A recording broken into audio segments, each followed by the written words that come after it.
Thank you. I love that. We work with young people at Wyman. Good afternoon. Good afternoon. There you go. That's a great Thursday afternoon response. Welcome to Wyman's third annual Saigh Symposium on Teen Development. I'm Allison Williams, and I'm the Senior Vice President for Programs for Wyman Center in St. Louis. And on behalf of Wyman, our sponsor, the Saigh Foundation, and our phenomenal partner and host, the Brown School of Social Work here at Washington University, we are just thrilled to have you here with us today. We are looking forward to a phenomenal afternoon with two great speakers and an even more phenomenal discussion after their presentations, in which we would love to have you very, very, very much involved. Wyman has a vision for young people in our community and across the nation. We're passionate about ensuring that youth have the right supports and opportunities to develop into young adults who can be economically self-sufficient, who can have healthy relationships with others in the community, and who have a commitment of service back to their community. We're honored to have gathered such a great number of people in this room, and I know that each of you share that same commitment with Wyman. We also believe that we are called to be a community not only to create change for young people enrolled in our individual programs, yet also to create a sense of impact for young people across our entire community. We're called upon to combine our institutional and collective knowledge and collective wisdoms and experience to align policies and practices that truly support the success and development of young people across the St. Louis region.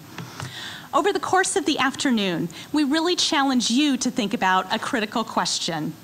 What does it take from a policy and practice perspective to truly create that vision of success for young people here in our community? On that, I'd like to turn it over to Amanda Moore McBride, our phenomenal collaborator and host for the afternoon.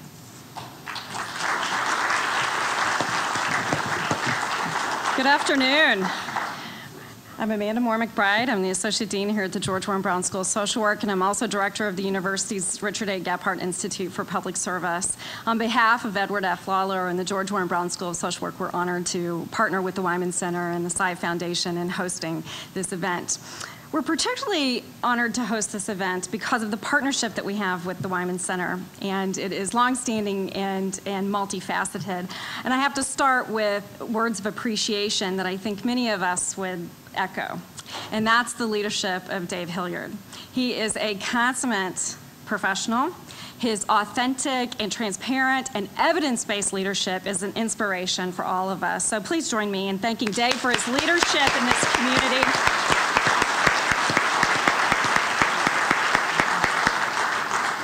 The partnership that the Brown School has with Wyman, it goes across our teaching, our community engagement, and our research. And I want to say just a few words about this partnership so you understand the impact that Wyman really is having in those three arenas. One is the Wyman Center's evidence-based teen outreach program, the TOP program. We are fortunate here at the Brown School in that our students are actually taught this evidence-based practice. And through taking that class, those students then are certified nationally as a facilitator in the TOP program. That reaps benefits for them in terms of career and being able to go nationwide and implement the TOP program as it has proliferated around the United States. What's particularly beneficial for us, though, is that they get to do practica or internships right here in St. Louis to test those skills, right? They take the class, and then they are able to go into schools and community-based organizations across the St. Louis region to test that out. And over the last 2 years, one particular partnership has been incredibly beneficial for the school and the university. As Washington University has attempted to marshal its resources, both in terms of faculty, staff, and students, we have looked at the region and examined the critical issues that are facing our children, youth, and families, and have made a commitment to urban education. Our urban education initiative here at the Brown School has taken a partnership approach, and we have joined with Washington University's Institute for School Partnership to focus on particular school districts in the St. Louis region to enhance a community school approach. approach, that it's not just about the academics, but it's also about social emotional learning and how do we provide the health and mental health resources that our students need to succeed. The TOP program is instrumental in this process. Our students are trained in it, and then in their practica, particularly at Brittany Woods Middle School, they have been able to help implement this evidence-based practice in an innovative way, actually tying it to 7th grade social studies curriculum, bringing what I call the old civics back to life, right? And taking those students out in community and training them to be future leaders. It's wonderful that we have this kind of leadership from Wyman, and then also this great training ground for social work students. I'm also personally gratified because at that implementation at Brittany Woods Middle School, I am able to put my faculty hat on, and I'm the principal investigator looking at the impact then of that intervention on the kids, on their social emotional learning, their civic dispositions, and then thinking about how does that then enhance their academic achievement. So helping to move the needle in that area. And Allison Williams has been a great partner in all of that. Why do we do this? Because we want to make a difference in the lives of kids and youth in St. Louis and nationwide. And we all know that difference needs to be made. We're here today because we know that investments in children and youth reap benefits for families, neighborhoods, and society. But what we need to ask ourselves is what investments need to be made at this particular juncture in our social, economic, political, and cultural history. And as you will read in Mario Marino's book that you've all been given a copy of, in this era of scarcity, our stakes have never been higher. The opportunity for impact's never been higher, but also the consequences in terms of failure have never been greater. And what I love about today, and I was sharing with the representatives from the Saigh Foundation, is that we have two incredible representatives of the youth development field, and Professor Reed Larson and Karen Pittman with us today. And it's a blessing because we all get to pause, right? Otherwise we'd be out there just doing this work, right? We actually get to pause and think about what should be our approach. So not consider dogmatically what we're doing now, but instead what these two individuals do is they shine a spotlight on those neglected areas that may indeed make all the difference in terms of investment. And those two areas really being social development and then our collective and collaborative approaches together. How can we work together better as a region to make a difference for children and youth? And we have the Saigh Foundation to thank for making this moment to pause possible. Founded by Fred M. Saigh, the mission of the Saigh Foundation is to enhance the quality of life in the St. Louis metropolitan region through support for charitable projects as well as initiatives that primarily benefit children and youth through education, but also through health care. And here representing the foundation today is Mary Kemp. Please join me in thanking the Wyman Center and the Saigh Foundation for making this moment possible.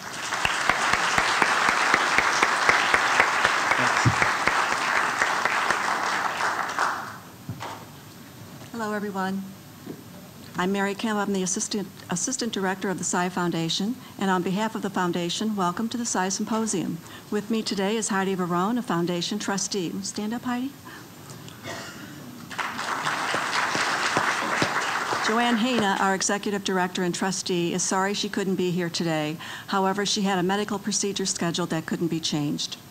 The Saigh Foundation was established in the year 2000. Our mission is to serve children in the metropolitan region in the areas of health and education. We are very proud to partner with Wyman in offering this important program, and we are looking forward to hearing from our speakers. Thank you.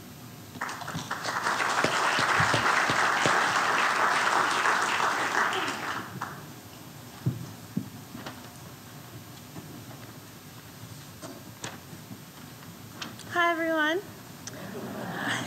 I'm Cambria Davis, and I'm Anissa Reynolds. And we're both in Wyman's Teen Leadership Program, and today we're introducing the speakers. Before we start, though, I'd like to encourage you guys to live tweet thoughts, comments, or questions during the event. Our hashtag is on the screen right there. Please do make sure, though, that your phones are silenced, but feel free to spread the word and what you're hearing and learning to others. Karen Pittman is the co-founder, president, and CEO of the Forum for Youth Investment and is known nationally as an advocate for youth development. She is committed to increasing the quality and quantity of youth investment in the United States. Karen started her career at the Urban Institute, worked for 6 years at the Children's Defense Fund, and was the director of the President's Crime Prevention Council during the Clinton administration. She has written 3 books and dozens of articles on youth issues and was a regular columnist in the youth development newspaper Youth Today. In 2009, she was recognized as a remarkable leader in the nonprofit Times Power and Influence Top 50. So without further ado, let's welcome Karen to the stage.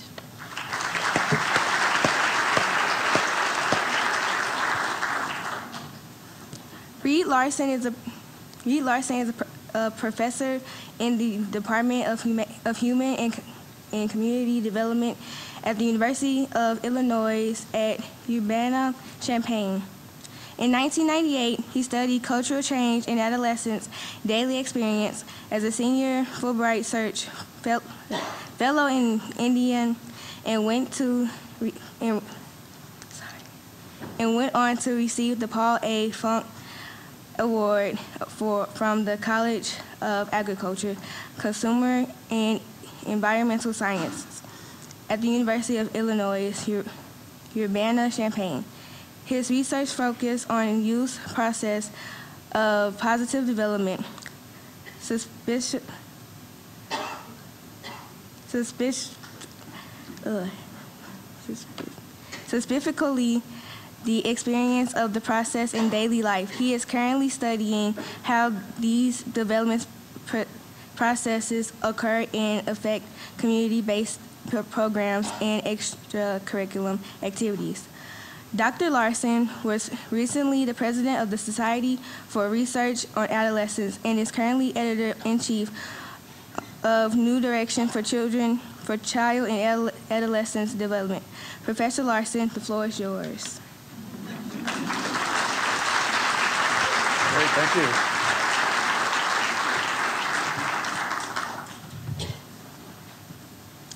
Thank you for those great introductions. It's great to be here. Good audience. I grew up in St. Paul, Minnesota, and as a kid, I always wanted to get in a canoe or a raft and come down to St. Louis. And so here I finally am.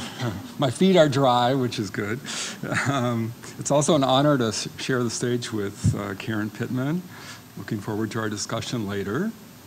So I'm going to talk to you today about 2 groups of people that I really care a lot about. First of all, adolescents, youth, teenagers, whatever the term is. And second, the people who run programs for adolescents. So let me start with adolescents. And American adults have a lot of different pretty negative stereotypes of adolescents. When asked to describe today's youth, the majority of adults use pejorative terms like irresponsible, lazy, disrespectful. The latest incarnation of this negative stereotype is that there's something wrong with the teenage brain. I don't know how many of you saw this ad about 2 years ago that ran in the New York Times and Atlantic Monthly, suggesting that there was a lesion in adolescents' brain. Well, I'm here to talk to you about adolescence from the point of view of science, and these stereotypes are not true. This is not typical of an adolescent. This is absolutely not what's happening with the brain.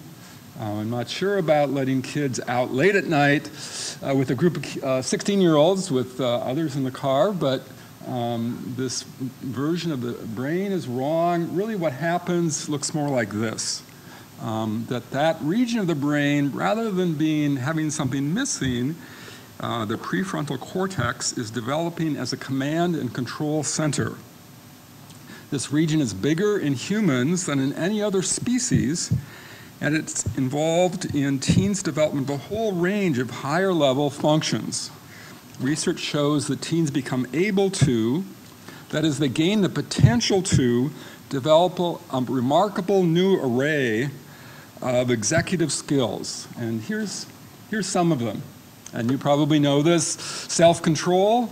The brain changes make it much easier for young people to inhibit responses, like stopping yourself from saying something rude.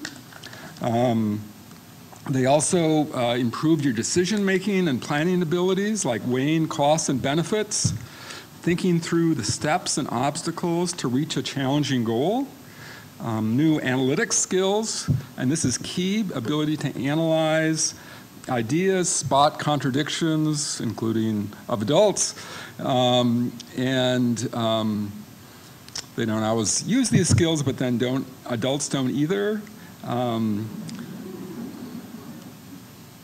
They also become able to understand complex systems, group processes, society, systems of injustice, psychological processes, abstract. These are abstract. You can't see society, but society is more than just the people. Likewise, psychology involves a lot of abstract processes.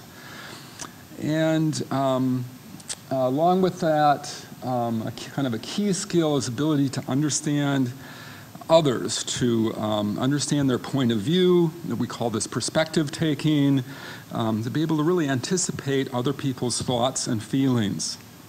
Now notice that I said potential skills. A key finding is the development of these new command and control circuits in the brain, and these new executive skills depend on experience. You don't get them by just sitting in front of a TV. Just as the growth of your body's size at puberty doesn't automatically make you into a skilled soccer or basketball player, the changes in the brain don't automatically make you into a mature adult. But under the right conditions, the teenage brain is a hungry sponge, ready to learn and elaborate these skills. As we know, adolescence is a period for fresh starts, coming of age, taking control of one's life. Now, I'm going to talk about what those right conditions are a little bit later, but I want to make another point first, which is part of the reason that the public gives the teens such a bad rap is that they don't appreciate how complicated the developmental challenges of coming of age are. Sometimes we use the word, oops, here we go, sorry, I'm one slide behind, developmental tasks. There's this whole, we don't have a rite of passage in our society where the wisdom is passed on, but there's this whole hidden curriculum of problems you need to figure out. Unstated real-world challenges, puzzles, choices. 10 years ago, Karen and I were on an international study group on adolescence in the 21st century, and the conclusion was that the world has really gotten a lot more complicated. Young people are bombarded with a lot of different contradictory messages.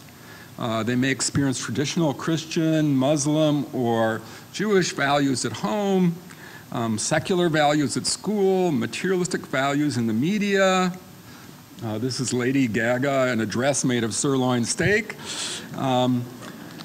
To become an adult, you need to learn to navigate multiple codes of behavior, different messages about what's true, beautiful, healthy, and virtuous.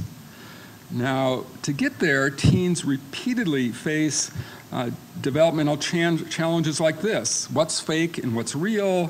What matters and what doesn't? Who do I pay attention to? How to reconcile idealism with a crazy and a just world. And of course, not all of these coming of age challenges are historically new.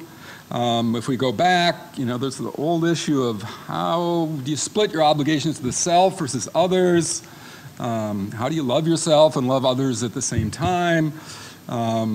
Issues of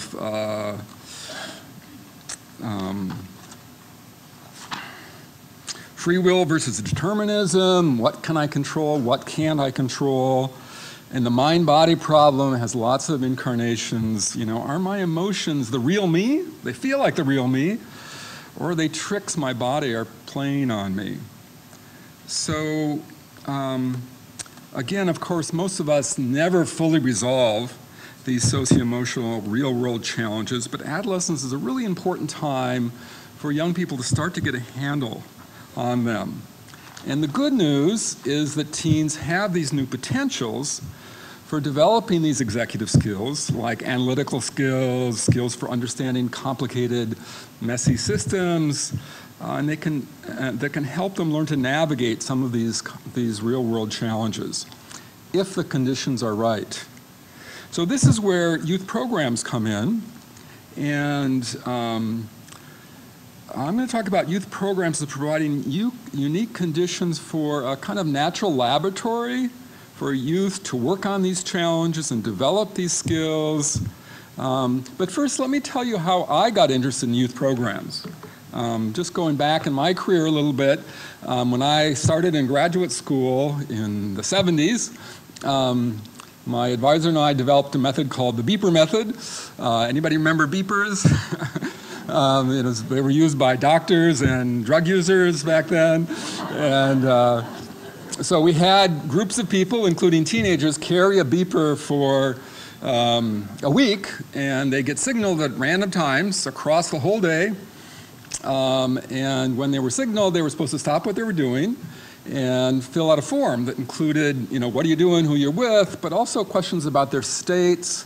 And two of the questions we asked them is how challenged you feel and how motivated you are. Okay, so after a week, we'd get 50 responses from each youth, as well as then thousands of these kind of time samples of the experience of youth. And so we started to look, well, where do they feel different things? And one of the largest blocks of kids' time is school classes. So we looked at that, and you can see that during school classes, when they were beeped, they felt very challenged, and this is their 0 point. So we standardize these, so this is compared to everybody's own 0 point. So they're challenged, but they're not very motivated.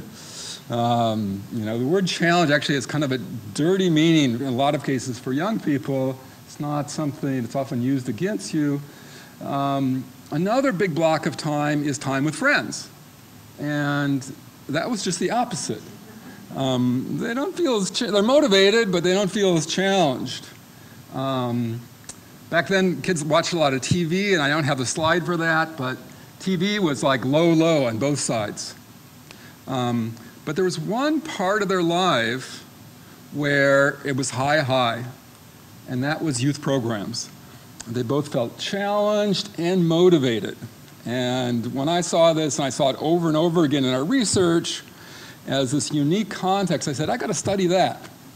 Because theories of education all say, this is what schools should be like, or this is how you learn. When you're engaged with those challenges, when you're really trying to figure something out and you're motivated by it. This is what John Dewey and Jerome Bruner and just lots of theorists have said what should be happening for education.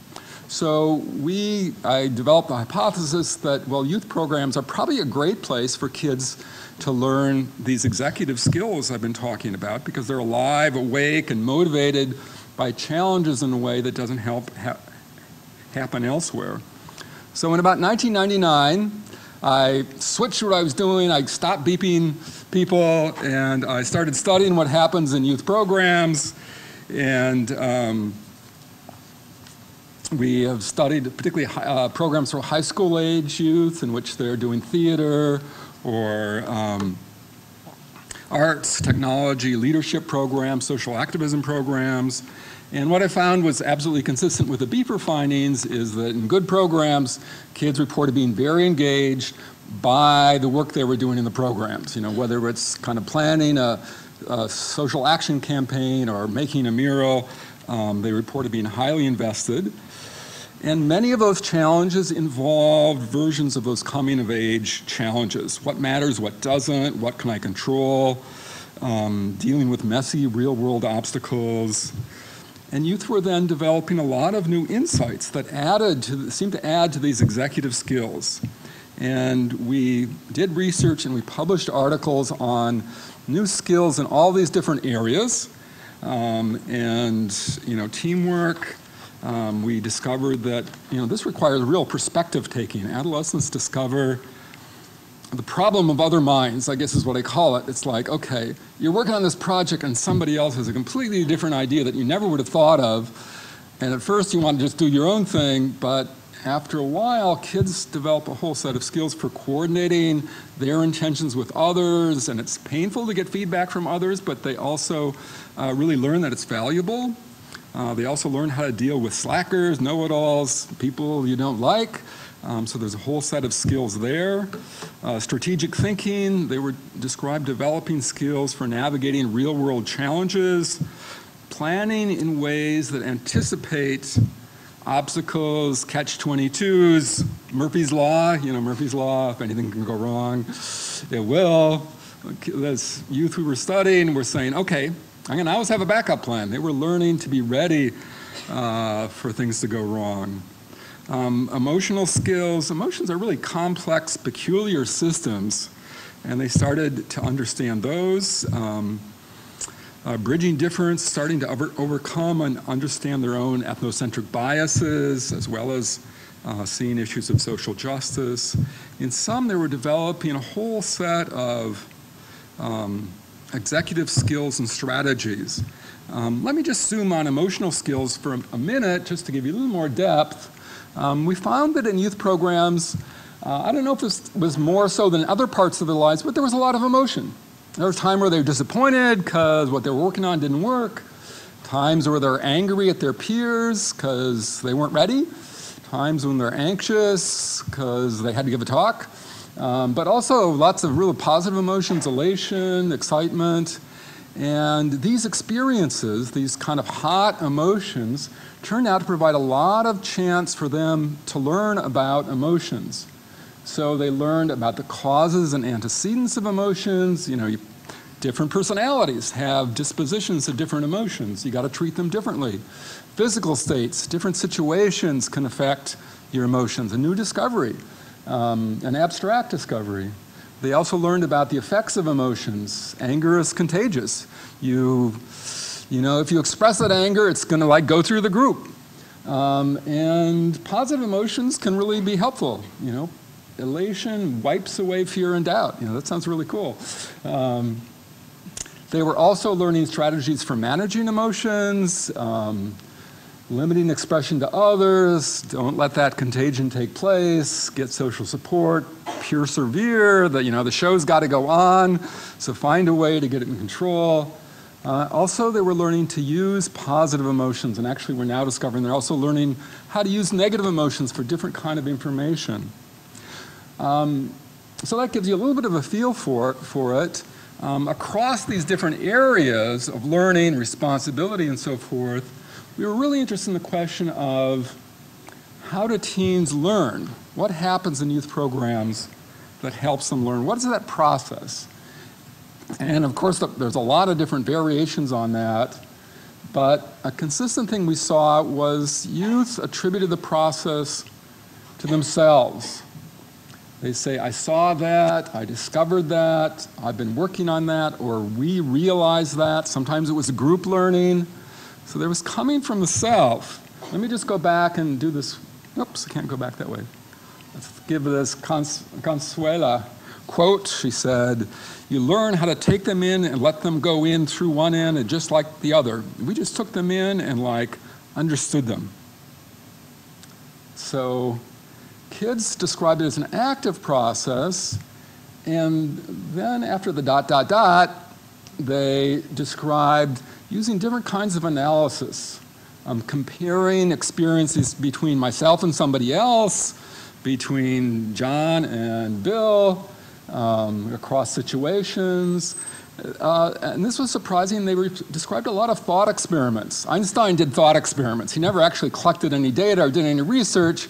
He just did thought experiments. And these kids would say, okay, if I did this, this would happen. And there was a lot of that kind of thinking through different courses of action. And then, of course, they also learned from making plans, not just random plans, but systematic plans and seeing how they worked out, so trial and error, and also from comparative analysis with peers. And this is one of the really powerful things about youth programs. Unlike other contexts, they really harness that tremendous power of peers to learn from each other, to analyze each other's experiences. So then the question is, so the general conclusion was that in programs are a unique context in which kids have the chance to be producers of their own development, to use those advanced skills to elaborate those skills. So then the question is, okay, if programs are settings in which youth are producers of their development, what's the role of program staff in supporting this process, okay? So this is the second part of my talk. Youth development practitioners and, or, frontline staff, program leaders, youth workers, never entirely sure which of these words to use. But the more I learned about youth experiences, the more interested I got in the people who ran programs. I was meeting terrific, devoted, smart people who ran these programs, and I could see they had a special kind of expertise for helping youth learn, and I wanted to figure that out. What was that expertise? So I also began to see how complex their jobs were. I talked earlier about the challenges that youth face in coming of age. Well, program leaders face challenges every day that are pretty complicated. They navigate a barrage of difficult challenges in their work.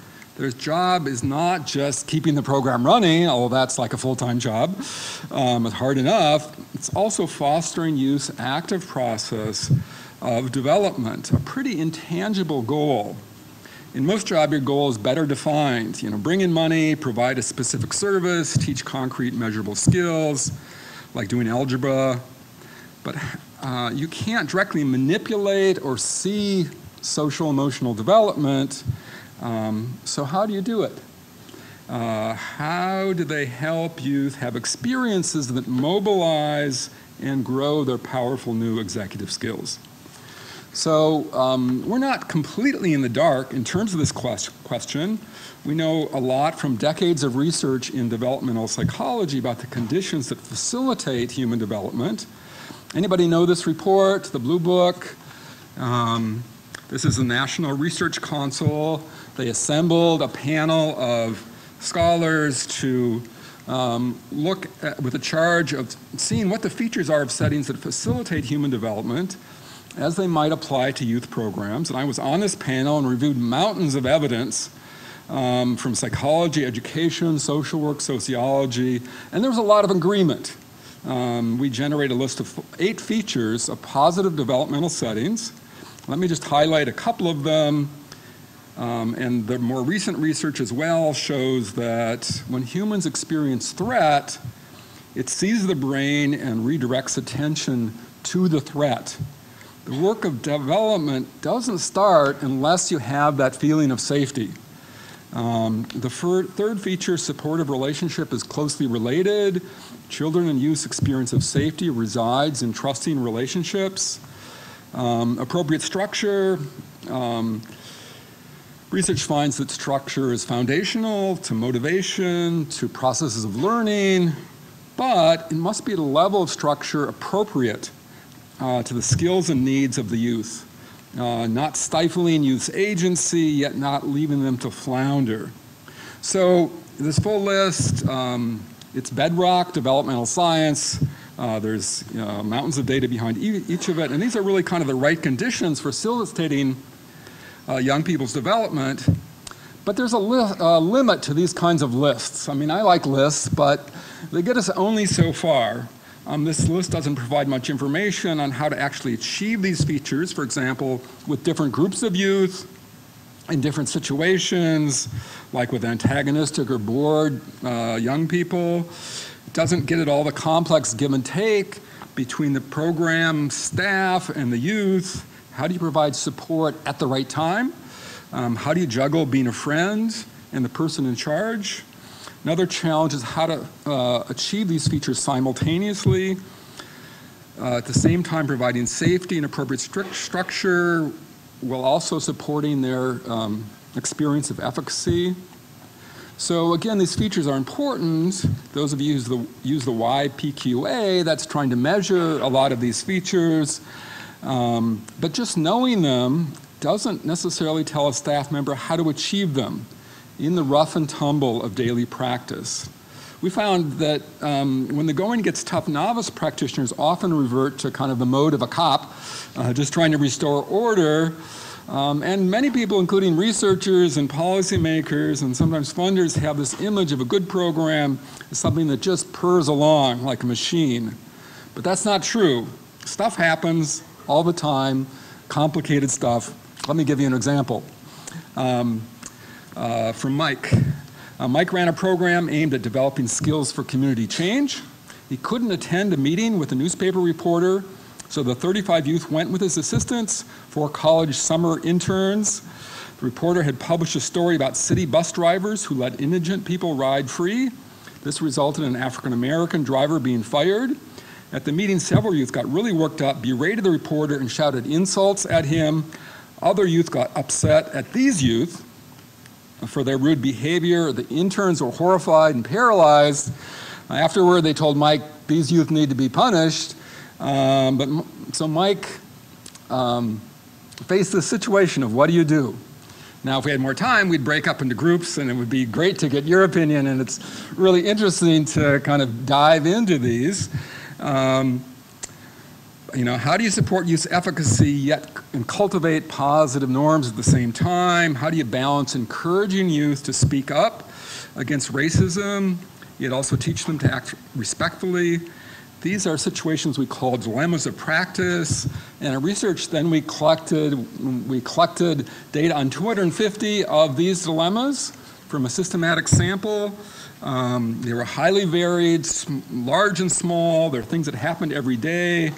And when researchers want to study a field of practice, they always ask, well, what are the kinds of problems you have to face in that field? What are the situations you need to be able to handle well?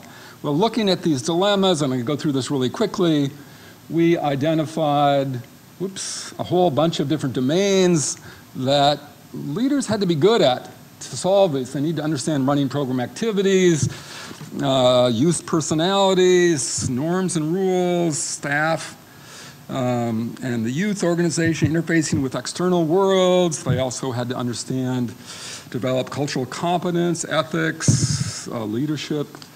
Leaders had to understand their own needs. So in sum, the work of a youth practitioner is hard. They need knowledge and skills in a lot of different domains. And a lot of the challenges involve multiple domains. So my ultimate goal was then to try and start to cultivate more understanding of expertise. We found that the really experienced practitioners we worked with had really creative solutions for these situations. And so we were asking, well, what are their skills? What is that magic or whatever? What is that expertise? And so we gave written vignettes of Mike's dilemma and a bunch of other dilemmas to a sample of 81 program leaders identified as experts and novices by their supervisors. And we found that experts differed in how they responded to these situations.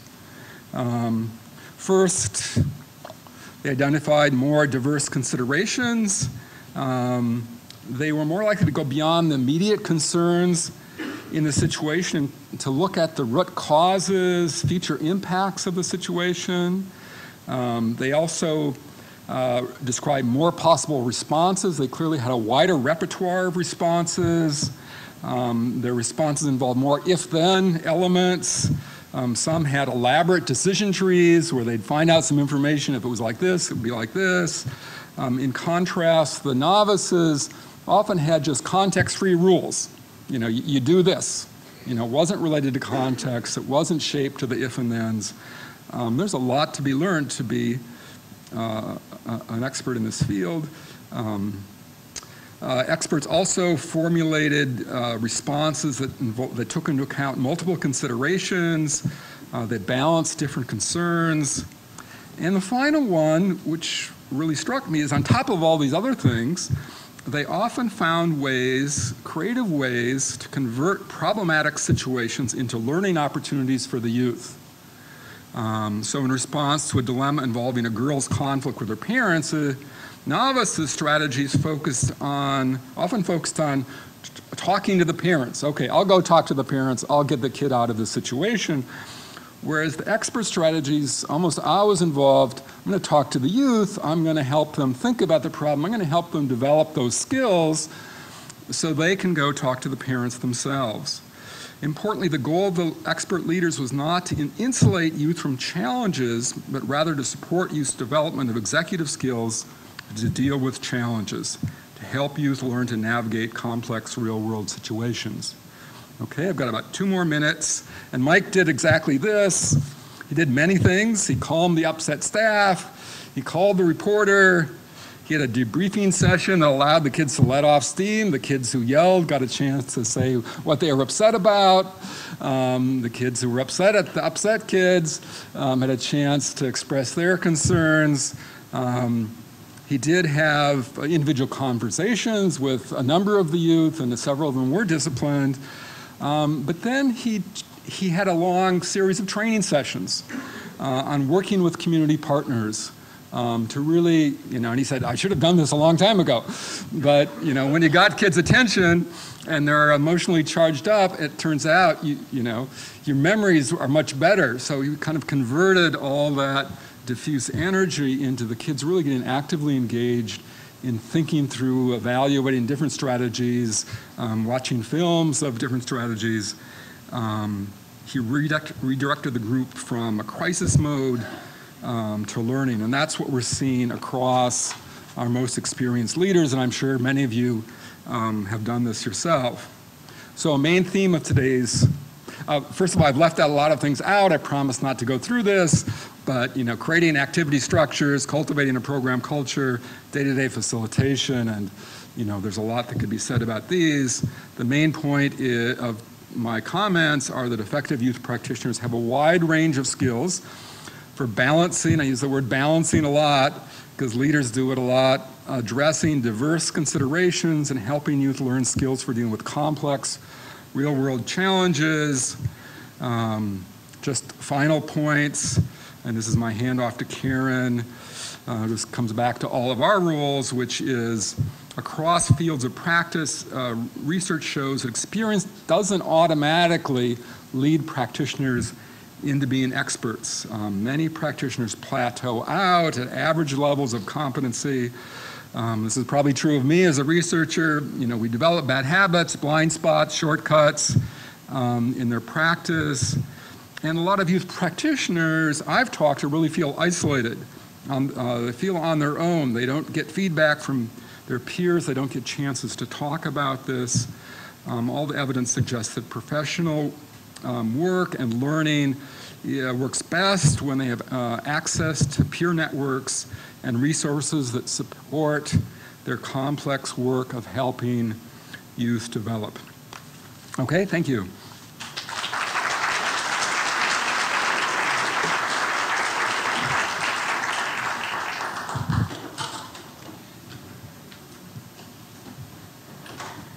Thanks, Reed. And good afternoon. I'm assuming it's afternoon. Great.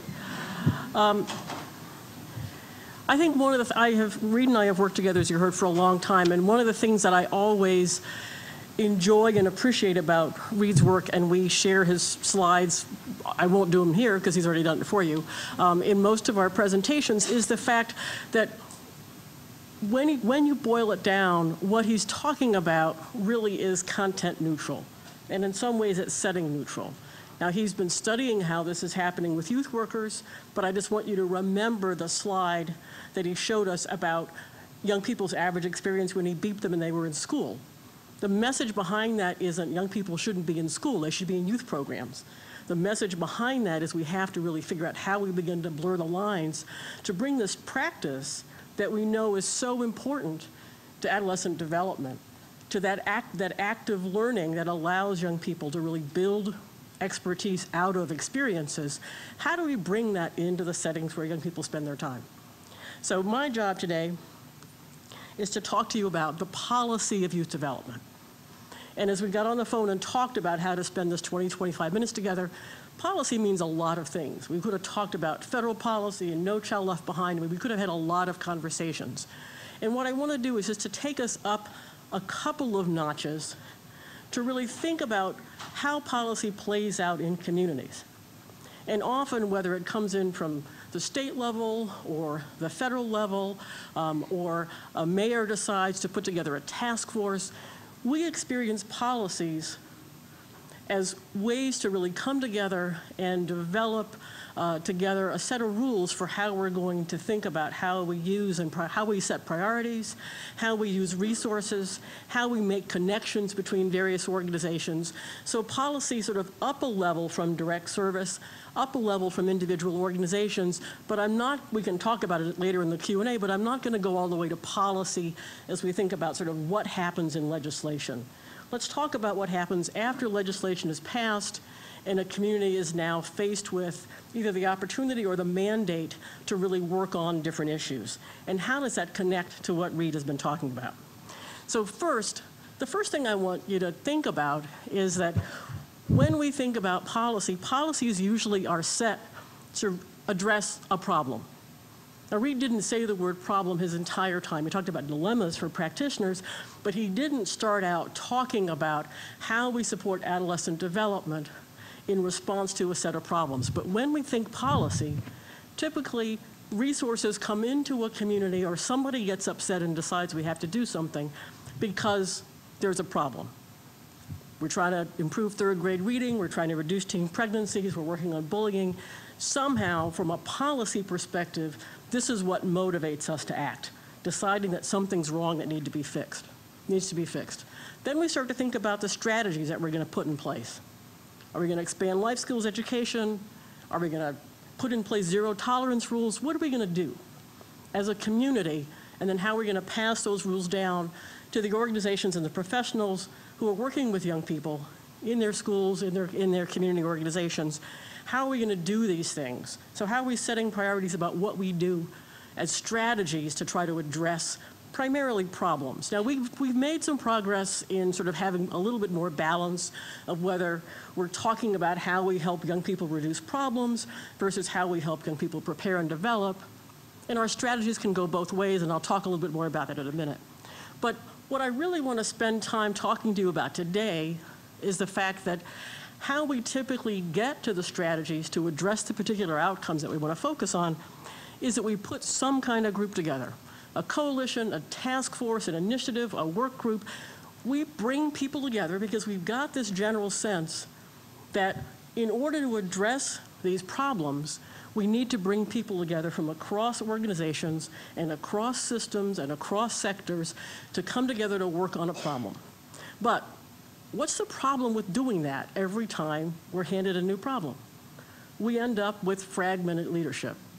So what I want to focus on today is this idea that if we keep doing business the way we currently are, we're presented with a problem, we say, wow, we've got to bring some people together to figure out how we're going to fix this problem, we end up actually dissipating our ability to solve anything. And we certainly end up so far away from what Reed talked about that we can't even have a conversation about things like active learning and how we really promote the development of experienced professionals who can work with young people to help them have those experiences to develop themselves. So how many folks have heard the collective impact term? All right, it's here, it's everywhere. We can't get away from it. And that's not a bad thing, because what Kania and Kramer did about a year and a half ago in an article in the Stanford Innovation Review was call our attention to a couple of things. First, they reinforced the idea that creating these kinds of partnerships or collective approaches to coming together to work on a problem was critical. However, what they said, and you can read it on the screen, is that our standards are pretty low. We come together all the time, we make these partnerships, we tend to not come back to check whether they're effective. So shifting from isolated impact to collective impact, their term of how we actually come together not to just collaborate, but have an impact on an issue or a problem that we couldn't have alone. It's more than just a matter of encouraging collaboration. It really requires a systemic approach that hinges on creating some conditions. They went around the country for about 6 months. They looked for in any field, in education, in environment, in health. They looked for evidence of where partnerships had been created that actually achieved a collective impact, that moved the needle on what they tried to move the needle on at scale. Not created a pilot program, but they actually made something happen. They didn't find many, but when they found them, they found that they had these common conditions, right? And this is not rocket science. They had a common agenda. They had some shared way to measure progress across the organizations and entities that had come together. They figured out not how everybody did everything, but how the activities and the actions that they took as individual partners lined up. So they looked for alignment and mutual reinforcement of what they were doing based on the strategies that they thought needed to be done to accomplish the goal. They figured out how they communicated with each other and with the public, and they had this now famous term, they had some sort of backbone support. In other words, we can't just come together and volunteer. You've got to somehow have a staff behind this, and those staff actually have to have skills. And the skills for managing towards collective impact are very different from the skills that we need to stand in front of a classroom and talk, or the skills that we need to run a direct program, a different set of skills. So, what I want to do to sort of reinforce the importance of this idea of collective impact, and this isn't going to be dissimilar to what Reed just talked about, when we think about what it takes to help young people grow and develop, is that the collective impact idea is the appropriate way to respond to needing to work on a complex problem. Now, what's a complex problem or a complex issue? Well, a simple one is something where I've got a pretty simple solution and it gets me a consistent result. Let's say baking a cake. I'll give you a recipe, you follow the recipe, 9 times out of 10 you're going to be reasonably successful at getting a cake. And your cake is going to look like my cake, it's going to look like somebody else's cake, with slight variations in the oven and things like that. Complicated is something like sending a rocket to the moon.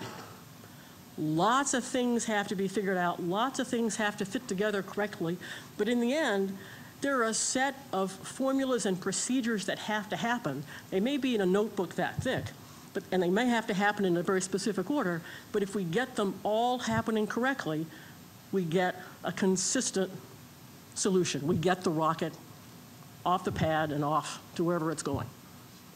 And again, more things can happen than baking a cake because it's more complicated, but the idea is once we've figured out what the steps are, we can reduce those down to procedures. And if we follow the procedures, we should get the result. What's complex? Complex may have an equal number of steps that have to be followed, but the problem is these are always have to be our best guesses. We can't just follow the rules, I do my piece, then you step in and do your piece, and we get a consistent result. The result is going to vary because the thing that we're acting on is living, moving, changing. It's not as simple as sending a rocket to the moon. What could be more complicated than sending a rocket to the moon? Raising young people. This is the most complicated thing that we can do. Now let me just take a second and give you an example of what I mean by the difference between complicated and complex. I was born in 1952. I was born 1 month premature. Stayed in the hospital a couple of weeks, born about 4 pounds, and when my parents took me home, the doctors told them that they were very lucky that I went home healthy. This was not the norm in 1952. Premature babies, even at 8 months, did not automatically go home healthy. About 6 months ago, Thaddeus Ferber, one of the folks in our organization that works on policy, had twins. 2 months premature, twins. Together, they weighed about 5 pounds. They are at home healthy. Think about the advance that has happened in prenatal care from 1952 to now. Huge advance. So at least 4 times the likelihood. I was 1 baby, 1 month premature. He had 2 babies, 2 months premature. They're home healthy. I graduated from high school in 1969. At that point, the number of 18, 19-year-olds who actually had a high school diploma was about 69, 70%. Here we are today. The number of 18 and 19-year-olds who have a high school diploma is about 69, 70%. Nothing has changed. That's the difference between complicated and complex. The problem that we have is that we continue to confuse the two. We continue to think that we can solve complex problems and complex challenges, like doing what Reed said, constantly interacting and working with young people to help them develop the experience and have the experiences that they need to see their own way through development to adulthood. We confuse that with needing a complex set of formulas, a complicated set of formulas. So the difference between complicated and complex is why we're not having progress. What we need, and I'm going to talk about this backwards and you'll see these gears pop up, what we need to do is to rethink what our roles are as leaders. And by leaders, I mean people who are taking responsibility in their community from practice up to policy to thinking through how we're going to make a difference at scale. So whether you're thinking about how we make sure all young people have mentors in their lives, or whether you're thinking about how we make sure that we use our public funding more efficiently, I want you to consider yourself a leader in this. The challenges that we have, and you saw it on the slide, and I'll put it back up again in a second, is that in order to think about policy, or in order to think about how we're going to get started, we immediately come up with it, we fragment the goal. We take this idea of adolescent development or youth development and we chop it up into pieces.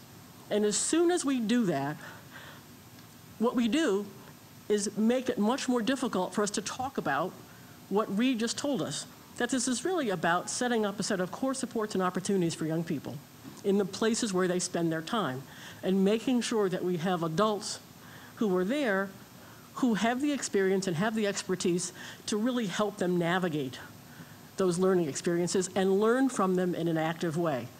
But we spend so much time defining what needs to happen from the outside. We come through the lens of a problem, we identify strategies that we think need to be in place to address that problem. We have a teen pregnancy problem, we need to deliver sex education. We have a violence problem, we need to deliver violence prevention strategies. We lose the opportunity to even have a language, and you notice how many words Reed had to put up on the screen. We don't even have time to make a language about what these core supports and opportunities are, much less really give people credit for creating them when they do, and hold them accountable when they don't. Fragmented services. We fragment the goals, we end up with fragmented services. Let's think a moment about a family. Mom, dad, 9-year-old, 5-year-old baby, sister-in-law. We have agencies. I could just as soon put a set of public agencies across the top, a set of private agencies across the top, a set of foundations across the top. We think about the lists of services that we need to have in place to work with those families. The challenge is we assume once we've made the service, the families are going to get the service. The reality is it's extremely complicated for families to be able to do that, to the point that when Chapin Hall about 2 years ago looked at high-need families, families that needed 4 or more major services from these different departments and programs, what they found was that 4 out of 10 families who needed 4 more services got none. It was just too hard to navigate. Why does this fragmentation happen? Again, while it makes sense that we focus on a single issue like violence or bullying or third-grade reading, it makes sense because then we want to bring the research evidence behind it. We want to understand that our strategies have an evidence base to them, that our practices make sense. We want to be able to rally people together. Every time we do this, we have to figure out a way to compensate for it, or getting to this idea of mutually reinforcing activities doesn't happen. So doing this, moving from the reality that in order to think about how we want to get things done, and this can be our own dilemma as leaders, in order to think about how we get things done, we have to take it down to bite-sized pieces that we understand. In order to make sure that the things that we're doing add up to what young people need and what families need, we need a much more aggressive form of leadership than we currently have. So again, just a quick reminder, lots of issues, lots of strategies, lots of coalitions. I'm going to spend the next minute talking about how we can combat this reality of fragmented leadership. This is a real picture. Not as scary as the first one that I showed you, which we at home call the scary slide. But this one is a real picture of a mid-sized county in New York State in which someone was assigned the task of just trying to figure out how to map and meet the people who were running the different coalitions, task forces, partnerships, networks in that county. Again, real picture. And all you're seeing is them getting enough information about these to say, well, maybe I'll group some of these and call them community mobilization, and maybe some of these are really trying to work on sort of cross-system changes, just trying to get a handle on any way to think about how to put all these things together that essentially do the same thing. They come together, they pick one of those problems, they come up with strategies, they try to implement those strategies. Ultimately, they come back to working with practitioners, whether that's because they give them funding, they give them training, they provide network support, they hold them accountable for things. Whatever they're doing, they change policies one way or another. These are not folks that are providing direct services. These are leaders who have come together in some kind of group to figure out how, supposedly, we were going to support the improvement of direct services. So, just pause and look at that for a second. Because you do have to ask, is this the most effective way to go about doing what we're trying to do? The answer is no. I gave you long enough to think about it, right? Hopefully that was pretty clear. We actually need to change the way we do business within and across our coalitions if we're going to achieve goals, and if we're going to have any room to have any kind of conversation about creating the kind of learning environments where young people can simultaneously be challenged and motivated, as Reed said. So what I want to do is talk a little bit about what these coalitions, task forces, networks do. Because in a sense, that's what we study. Reed has sort of come to look at youth organizations because he found that's where he was consistently seeing the practices that he thought were important. At the Forum for Youth Investment, we've come to look at coalitions, anything that sort of generally is a coordinating body, because that's where this complex work of collective impact gets assigned. And we've tried to figure out what it is that happens when they're effective. So let's be simple and think about a single issue coalition, teen pregnancy coalition, violence prevention coalition, brought together and working with a partner that we now have here in St. Louis called Community Systems Group. They've had 10 years of experience working with these kind of single issue coalitions to ask, does it make a difference when we have them? Does anything get better because we came together to try to have a collective impact? And the answer again is sometimes, but again, I want to show you an example of when it works and then challenge you further. So single issue coalitions have come together. They can't claim that they did the work, but they do a problem analysis. They develop a logic model. Why do we think this is happening in our community? They come up with some specific interventions to address why they think it's happening in their community. They document the implementation of those interventions, which again, could be we're going to try to coordinate services, we're going to try to have more progressive policies, we're going to try to get more resources directed toward the attention, toward the issue. We're going to try to make sure that we fill the service gaps, that some neighborhoods don't have services. How do we make sure we have incentives for service providers to go over there? We're doing things that are a level above direct services. We're bringing awareness and media attention to this. And then at the end, we're asking, did we make a difference? Well, the first thing that we want to say is that very, very often, it's the case that partnerships actually never ask whether they make a difference. They come together, they meet, they make some great goals, they have a vision statement, they meet, they talk about what they're doing, they meet, they talk a little bit more about what they're doing.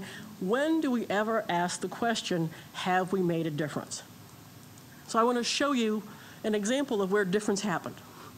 Won't tell you which city this was in, but this is a real initiative, a Safe Streets initiative.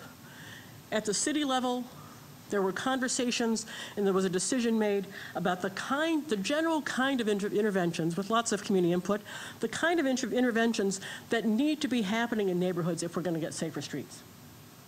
Right? Lighting, remove the vacant lots, more things for young people to do. You can read the list. There was agreement made about the kind of indicators that would represent, if we can move the needle on these indicators, for that community, it would represent change in addressing the problem. And then partners were brought together. And so all this was sort of done over a couple of months. You bring the partners together. We all agree these are, in general, the kind of interventions. We all agree this is the kind of data we're going to collect. And people start to work. Now, what happened? First of all, it took time. So what you're seeing, that blue line, is cumulative community change. And by that, I don't mean that the outcome is changing. I mean that those leaders were actually starting to do things to change policies, to change resources, to change awareness, to change incentives for providers. Things were happening to make change.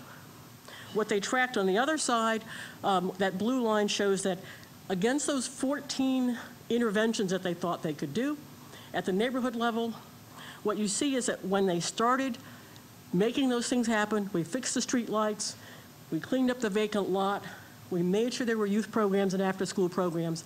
What you find is it didn't matter which order they did those things in, that there was a tipping point.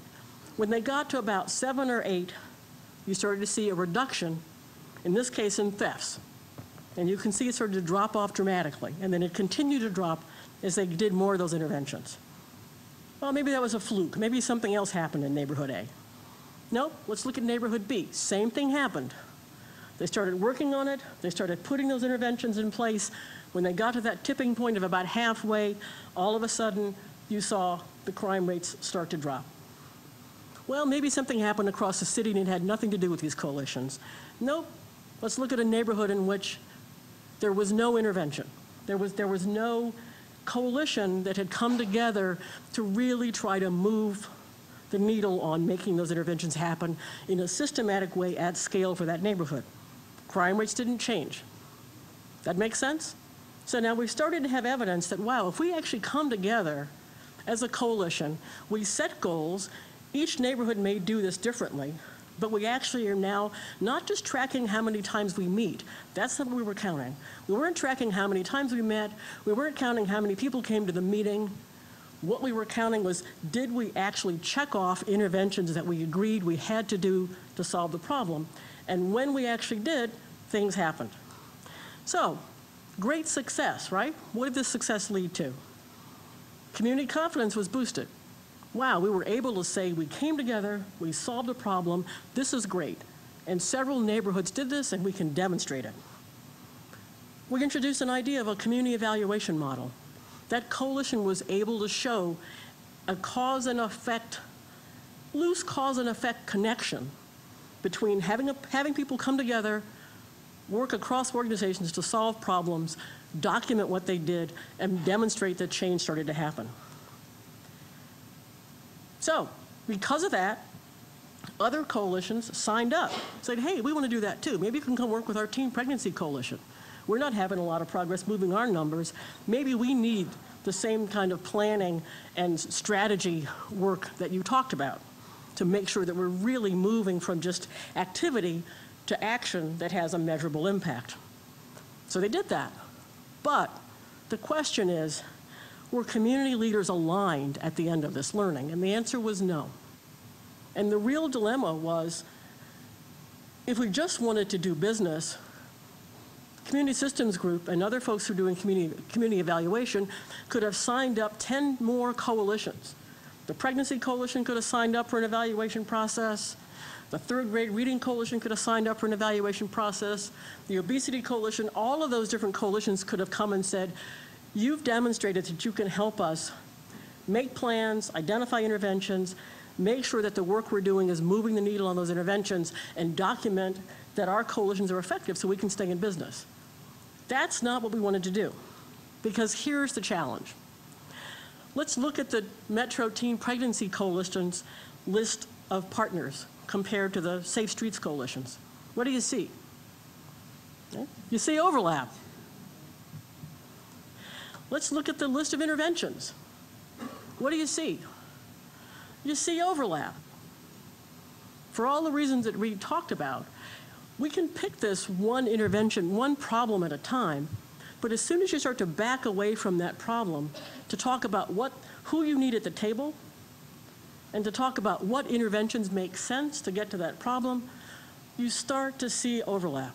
Now just imagine back to that slide where there were 75 different triangles and diamonds and squares up there. Now we need a database, which is what we're helping communities develop. Now we need a database to actually understand and analyze the overlap between the partners, the interventions, and connect it to the goals.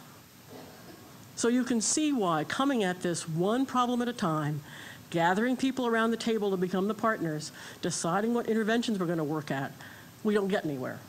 Because none of those coalitions have the horsepower that they need to go to scale on any of the interventions that they wrote down. But together, they could. What we've started to do with the forum is to try to figure out how we tackle this head on. And one way to do it is just to get people to publicly acknowledge the difference between ideal and reality. And I'll show you in a minute, but we basically talk about these ideas. What do we want people to do? We want them to have broader partnerships. We want them to set bigger, bolder goals. We want them to use data better, shared data, data for decision making, and we clearly want them to have bolder strategies in which they're trying to work at things at scale that make a difference. All that makes sense. What we did was to basically come back, and before we started working with that coalition or that partnership, we said, who are the leaders in your community, broadly defined, that you want to make sure are on board with this thing once it starts? And let's just step back for a second and ask them, not about you as the backbone, potential backbone support organization, but let's just ask them how well they think their community's doing. And so there were two questions. One question was, how important do you think this particular capacity is if you're going to really move the needle on child and youth outcomes in your community? And the second question was, how well equipped do you think your community currently is to do this? So I'm going to show you the list, but what you'll notice is that across these four categories, the answer basically was, doing this stuff is extremely important and we're not doing it very well. So it isn't hard to get community leaders to acknowledge that doing things like creating an overarching leadership group that's looking across all of those outcomes and looking across all the neighborhoods to try to understand what's going on, making sure that all of those coalitions, task forces, networks are actually aligned and understood, and we know what the contributions are that they're making sure that all stakeholders, including young people and their families, are working together. I'll let you read the rest of the list. These things got pretty wonky. Aligning and collecting data for decision making, using information, evidence-based information about what works. Every single one of them on a scale of 1 to 5, with 5 being essential, people said, yep, 4.5. Absolutely essential that we need to have these capacities in our communities. Do we have them? No. But we move forward anyhow. And when we move forward without having capacity in that leadership space, we can't really expect to move the needle on the outcomes that we name, no matter how important we think they are. So what we need to do is to step back and create a big picture approach, not problem by problem, not issue by issue. But what we need to understand is that what we're really in the business of doing is community change management. You're going to set a goal. You want to change things at the community level. You don't just want to do it for some kids. You don't just want to see this program be effective. We actually want to move the needle at the population level. That means that we have to look more carefully at how we're taking shape, how all those partnerships are coming together, how we're connecting to stakeholders to make sure that they at least are informed about our partnerships, if not involved in our partnerships. That means that we have to figure out how we take aim, how we frame the agenda, how we engage people to think about and own that agenda so it's not somebody else's agenda.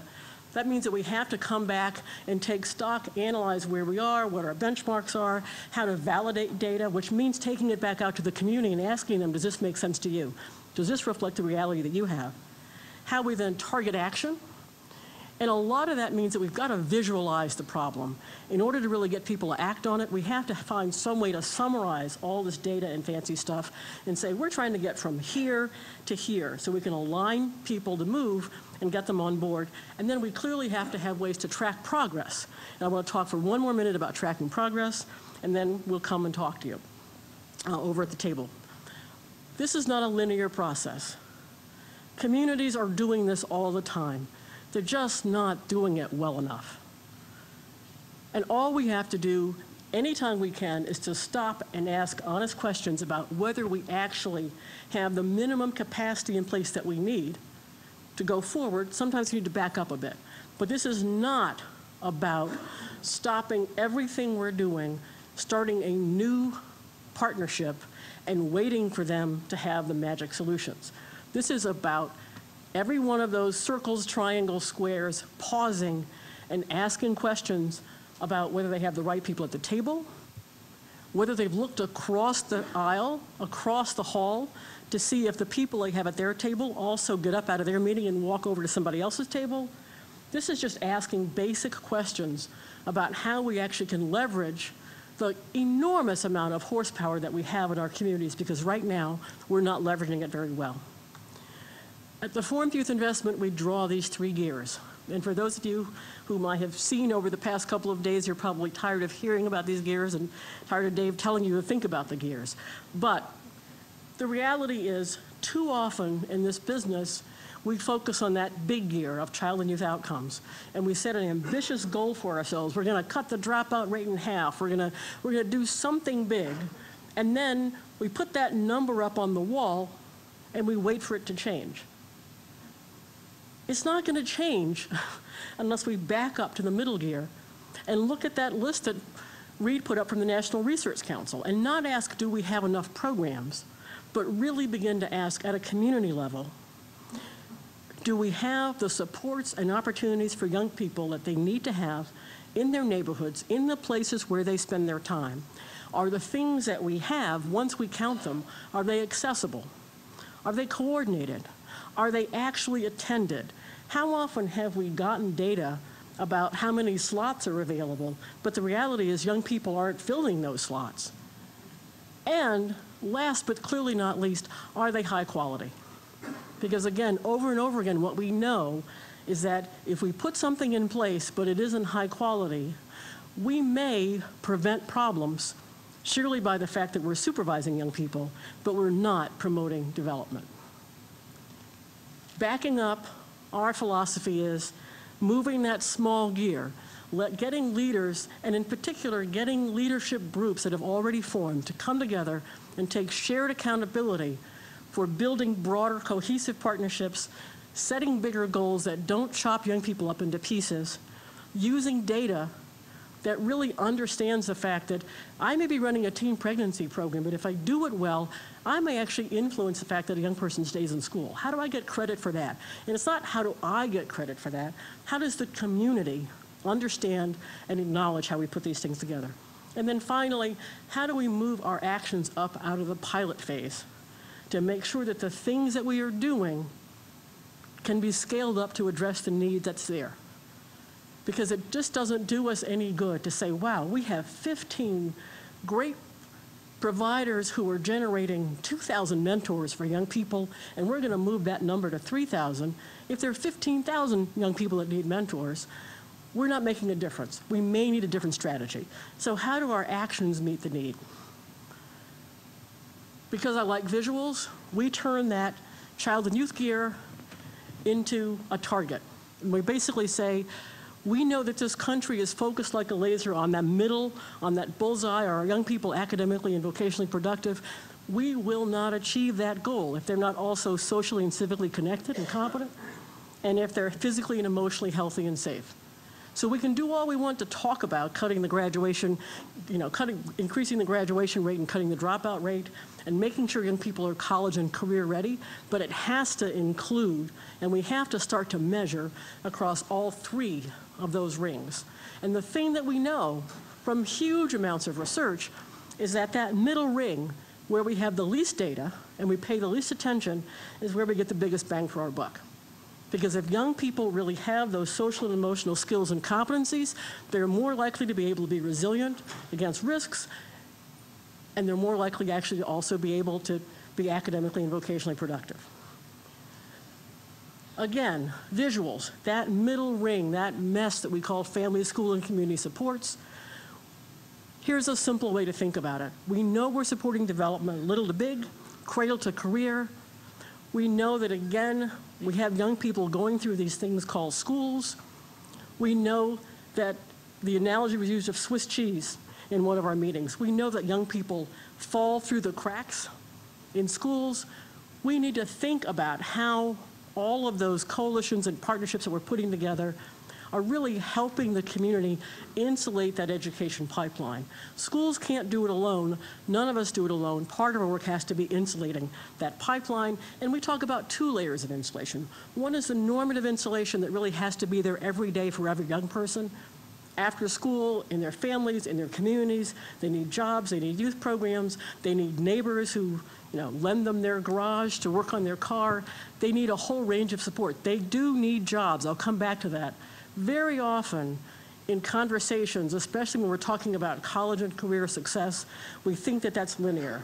You go to school, you go to school, you go to school, you go to school, and you get a job. 80% of young people who are in college are working. We can't separate those 2 goals. It's just a small commercial.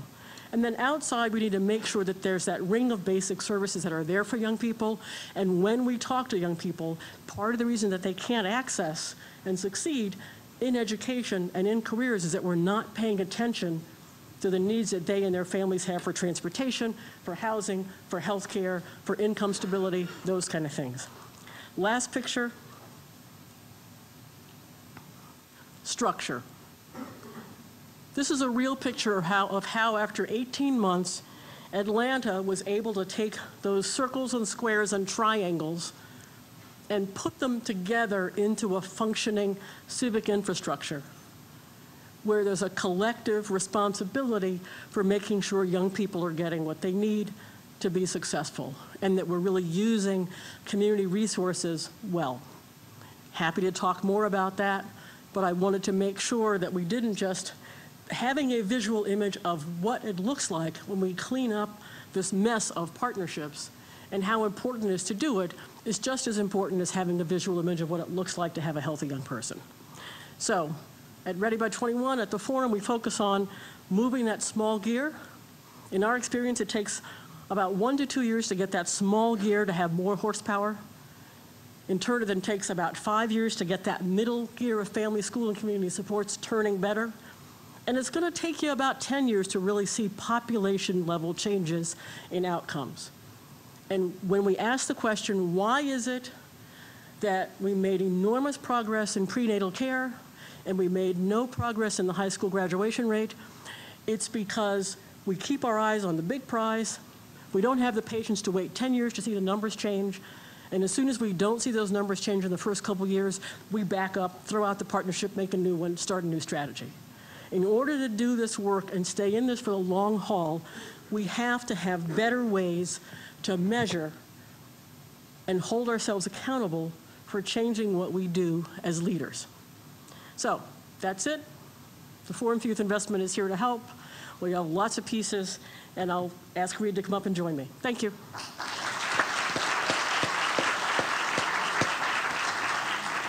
You want us over there?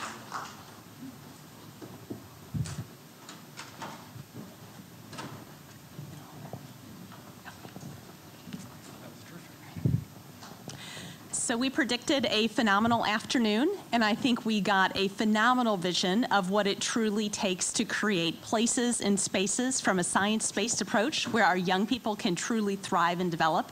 I think we've had multiple visuals now of what a community really looks like that creates those same types of places and spaces, but now it's our turn. It's phenomenal for Reed and Karen to come to town. It's phenomenal for us to be here and to listen, but it's even more phenomenal when we actually start to discuss and apply and think about what they have just brought to us. We have about 20 to 30 minutes now for open questions where we would encourage you to either tweet in, and Emily will share those with us, and or come forward and ask a question, share a thought, share a comment about anything that you heard today. We'll go ahead and seed one question and then encourage someone else to come on up. So Karen, you talked about that 1 to 2 year timeline, that 5-year timeline, that 10-year timeline, and we know we're living in a society now where I would venture to say patience is not our virtue. Technology even is just moving faster and faster. What do you see in communities, or what does it take for communities to truly have been successful in holding that long view and keeping that promise moving forward for young people? Well, it's a very good question, and it's one of the reasons that we stepped back to create what we call that leadership capacity audit and started to help communities actually really make a visual of the progress that they're making in their infrastructure. And now what we're doing is really helping them in very basic but important ways document the effort that's happening to change policy, to change practice, to bring different partners to the table. Again, not just counting activity, not just counting numbers of meeting and process, but really counting very important work that's happening on process that changes our capacity to work together as leaders to do business.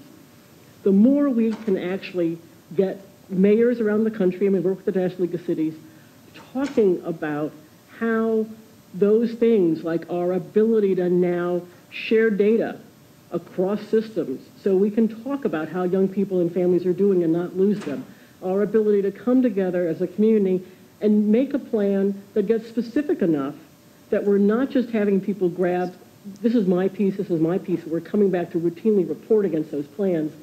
It's putting in a different kind of data in which we can actually track progress quarterly and show progress in the leader year that allows us to give more meaning in that space. It doesn't mean that we don't set those long-term goals, but it also then gives more room for the community to then take advantage of saying, we did a pilot. We decided we try this first in a neighborhood.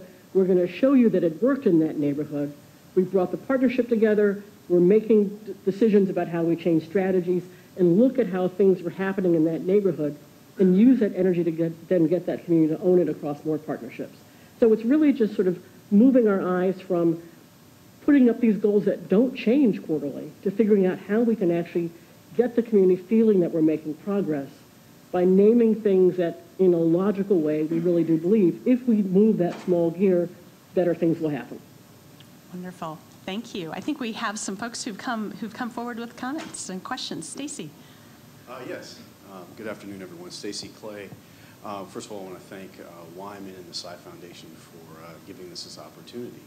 The age of 13 has been significant, certainly in cultures for a number of years as a rite of passage. We know in ancient cultures it had meaning, and even in non-Western cultures it's still significant as a rite of passage. And a lot of responsibility is thrust upon a young person at the age of 13 or 14.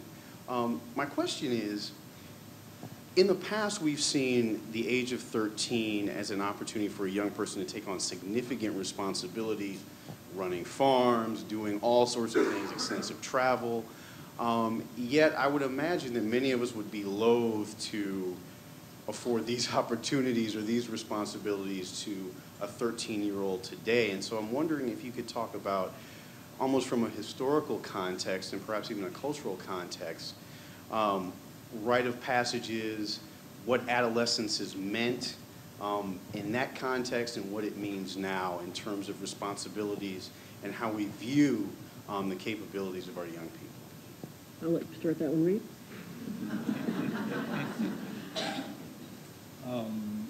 The number of chores we assign to young people at home has been declining by a half a chore per decade for the last 100 years.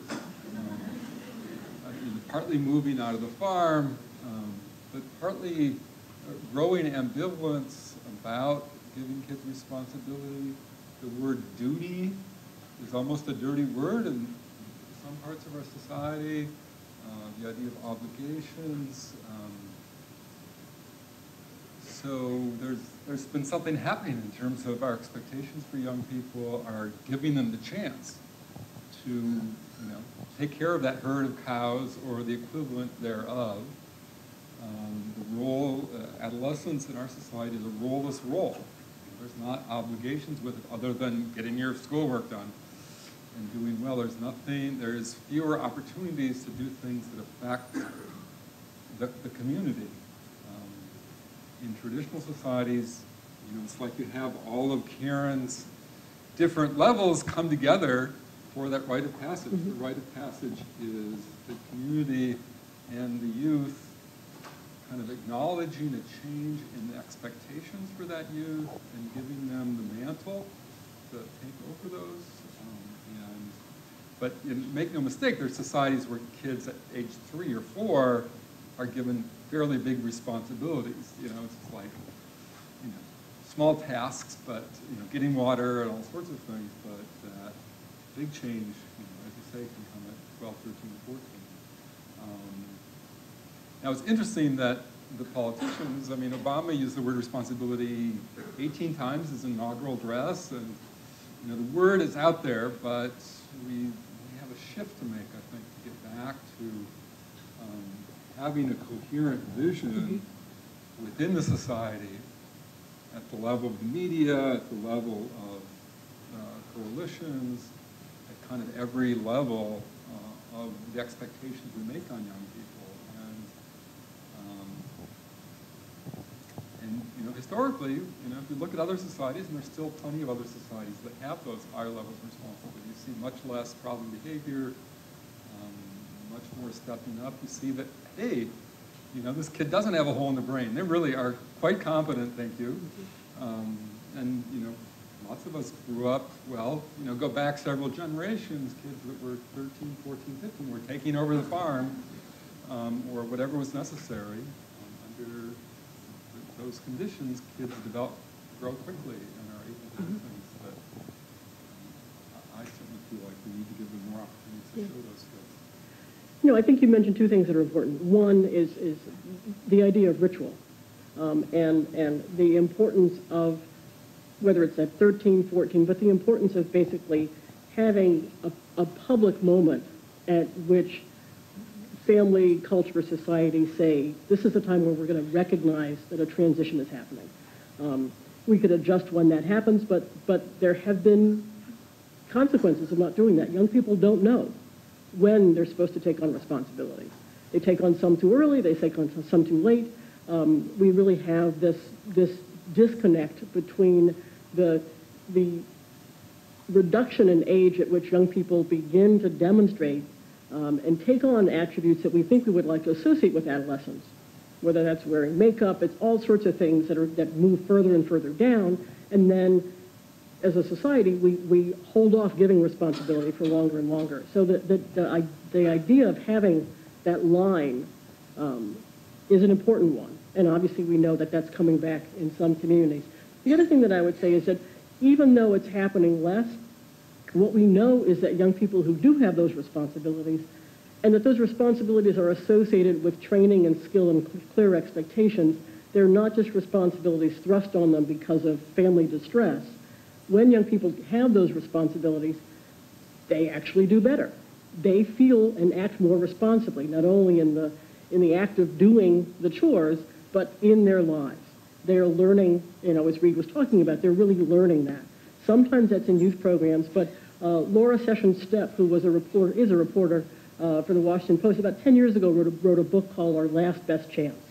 And she went around the country looking at, sort of interviewing young adolescents, 12, 13, 14-year-olds, and found a significant difference in those who, whether it was because their family ran a store, or they were still on a farm, or there was a grandmother at home that they had to take care of, but it was very clear that they were trained for that responsibility.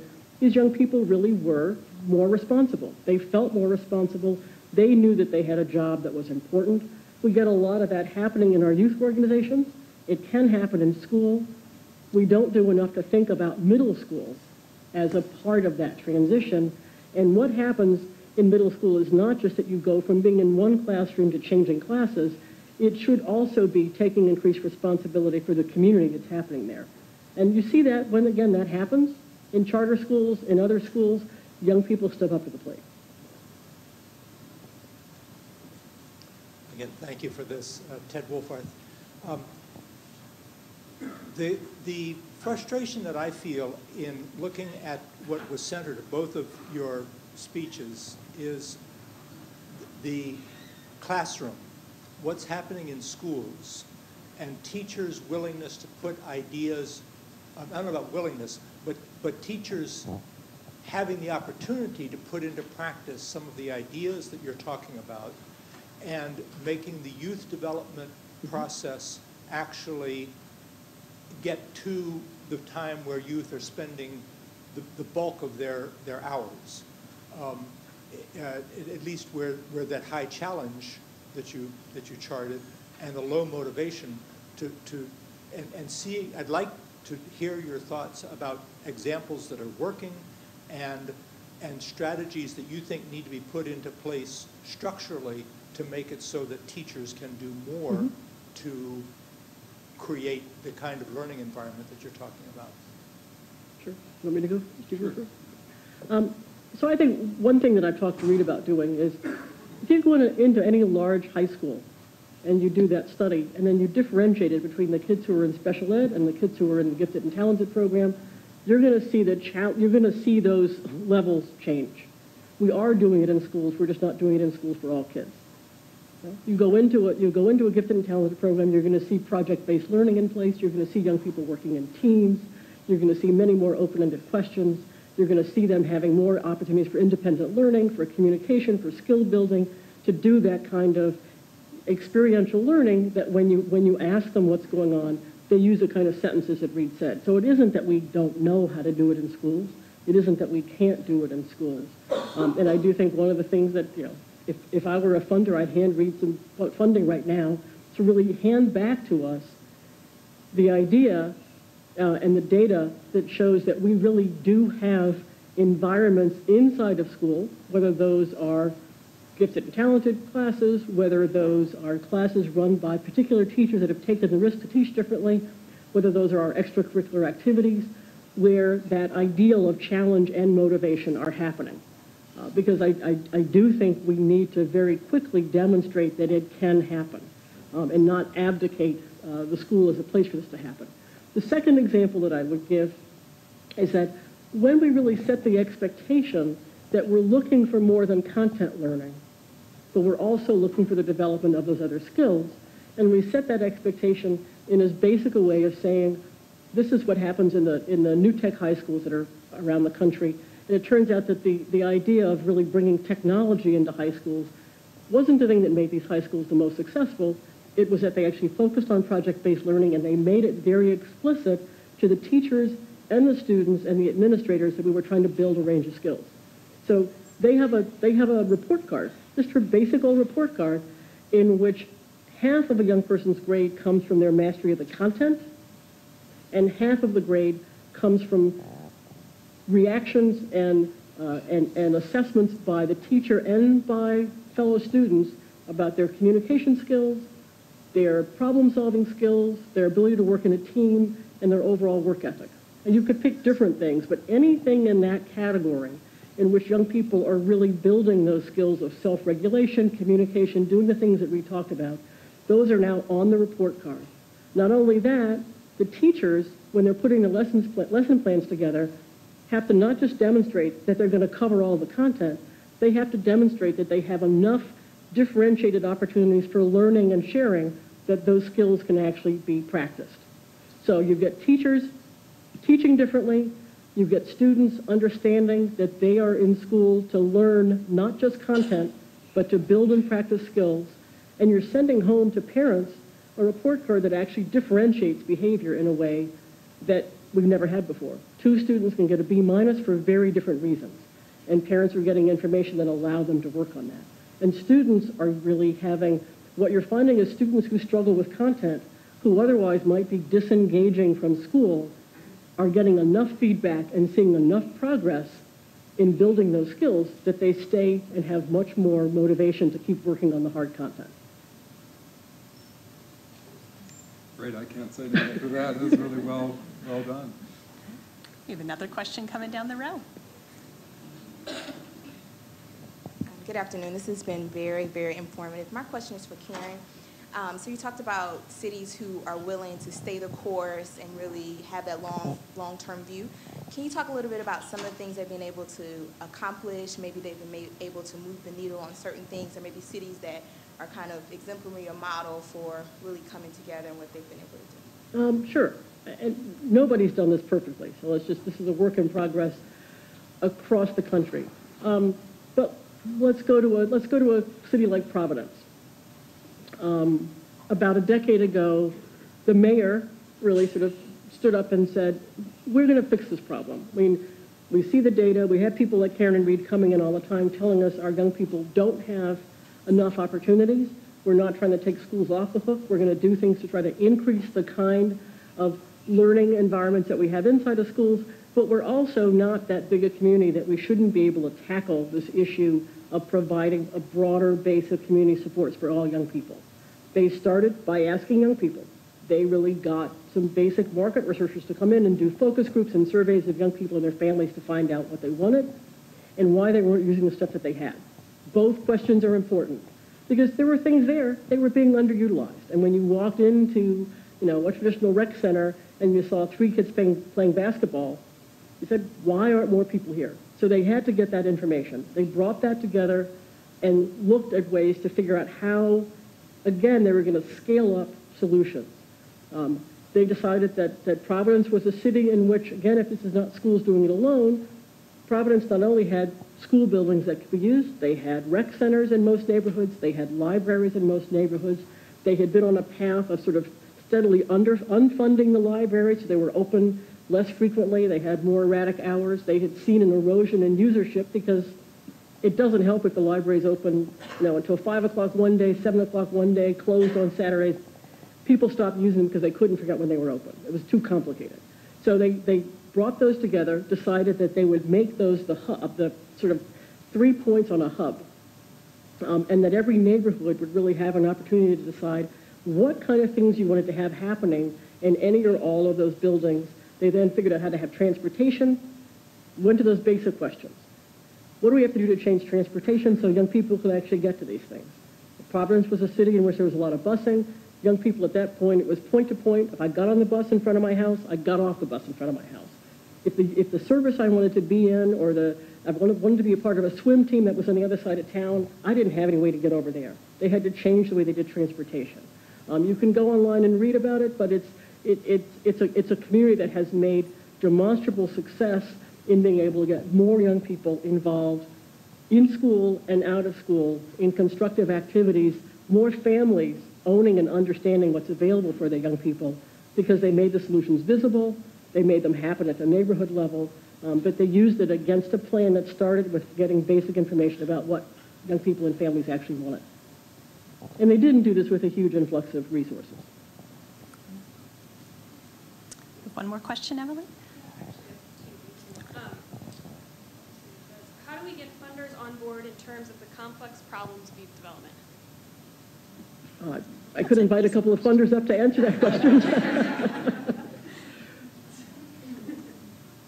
I've just been thinking that a common theme, one of the most frequent words Karen and I have both used is complicated or complex, really, to use your, we're kind of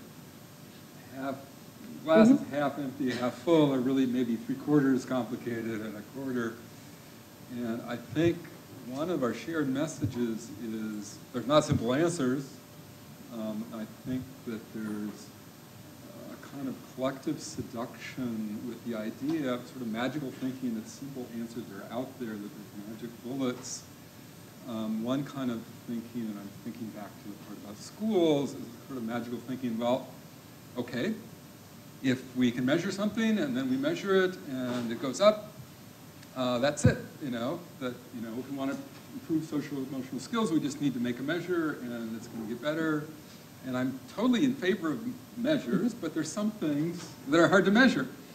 And so at the same time we're trying to measure things we can measure, I think we also have to recognize the complexity that something like social emotional skills, learning about dealing with self and other and those strong emotions are things that you're not going to get that thermometer very easily. I mean, attempts to try and measure those, yeah, you can do self-reports, yeah, you can have school classes in which kids learn to give the right answers on a test about emotional skills, but it's not the same as really feeling those emotions and having experiences in the middle of projects where your world is turned upside down, where you have those rushes of adrenaline, whether it's excitement, whether it's anger, And I think, coming back to programs have a really important role in addressing a lot of that complexity, the things that,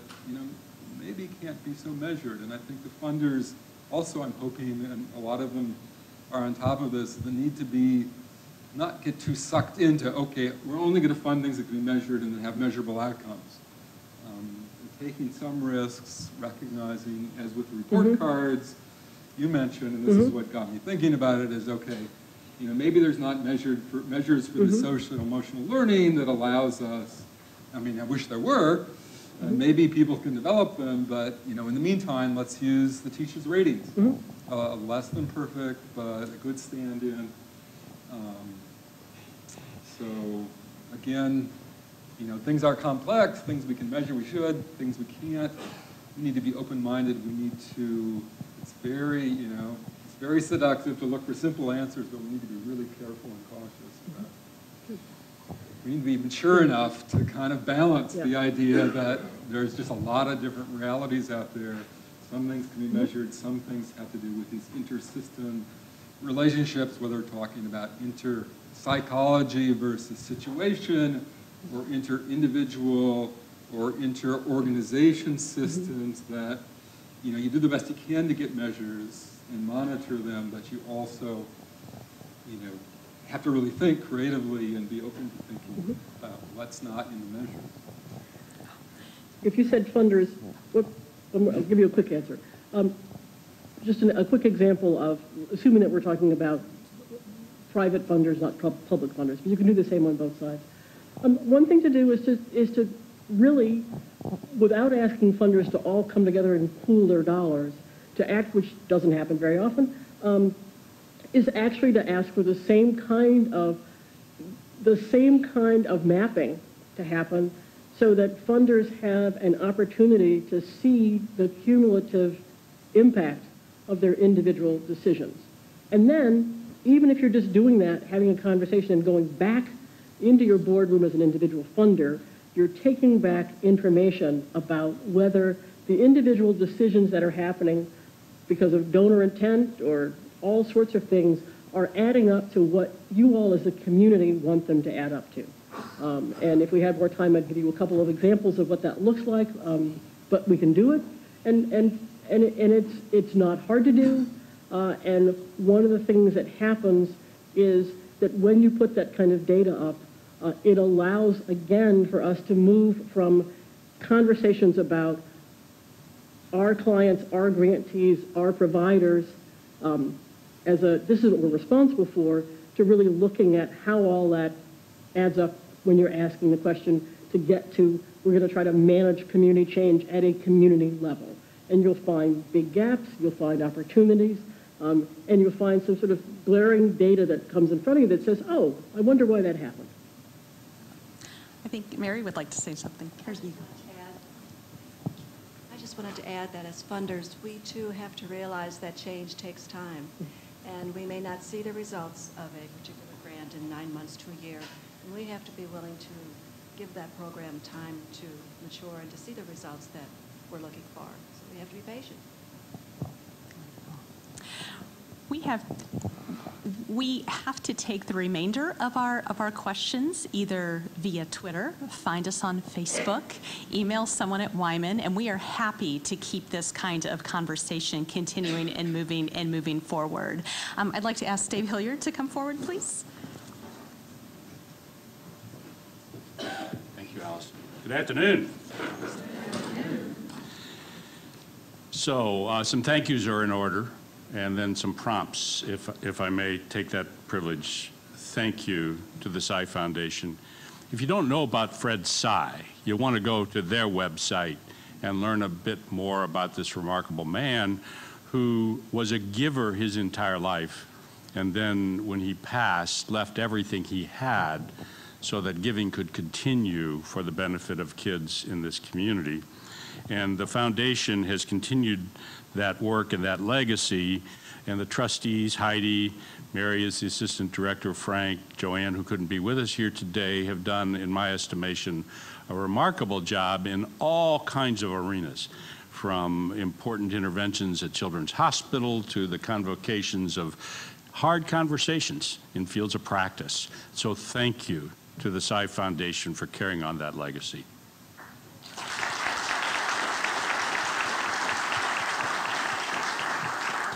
Amanda, your comments were very kind, and thank you. We're grateful to be in your house today. And we want to thank Eddie and the entire institution, yourself as well, for welcoming the Saigh Symposium to your house. We also want to thank you for all the important work that Washington University is doing. I thought that I might want to talk to your brand folks and suggest to them that Washington University in St. Louis might be rephrased to say Washington University of St. Louis, because the work that this university is doing to embed itself deeply in all aspects of driving thoughtful change and learning in our community is really remarkable. So with Mark Brighton's permission and the chancellor's, I'm going to start saying Washington University of St. Louis. I can't close the meeting up without saying thank you and calling attention to my remarkable colleagues at Wyman Center. We have members of the Wyman Board of Trustees here. We have incredible staff. Many of you are our partners, and you know how incredible and blessed and fortunate we are at Wyman to have those folks. And we have remarkable young people with us here today who are both the topic of our conversation and the hope for our future, and it looks real bright to me, so thank you for that. Karen and Reed.